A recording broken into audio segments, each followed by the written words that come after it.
Esther chapter 4. And Mordecai learned of all that had been done, and Mordecai tore his garments and put on sackcloth and ashes, and went out into the midst of the city, and cried out with a loud and bitter cry. And he went up to the front of the sovereign's gate, for no one might enter the sovereign's gate wearing sackcloth.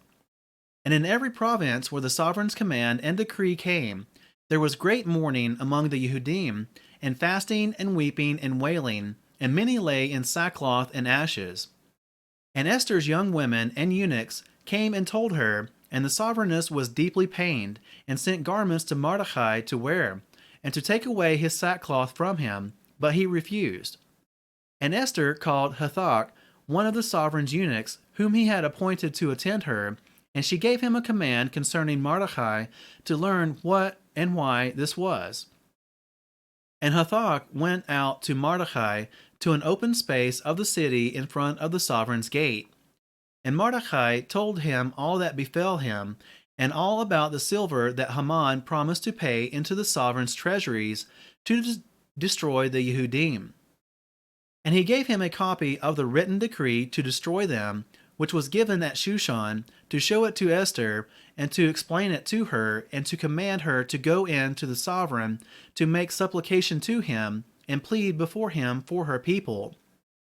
And Hathach came and told Esther the words of Mordecai, and Esther spoke to Hathach, and gave him a command for Mordecai.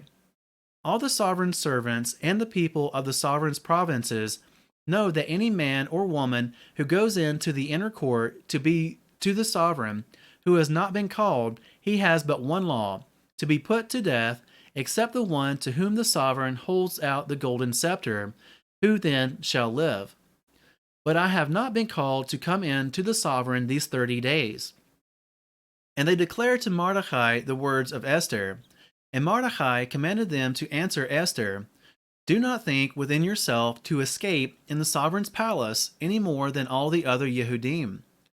For if you keep entirely silent at this time, relief and deliverance shall arise for the Yehudim from another place, while you and your father's house perish. And who knows whether you have come to the reign for such a time as this?" And Esther commanded to reply to Mordecai, "Go, gather all the Yehudim who are present in Shushan, and fast for me, and do not eat or drink for 3 days, night or day. I too and my young women shall fast in the same way. Then I shall go to the sovereign, which is against the law, and if I perish, I shall perish."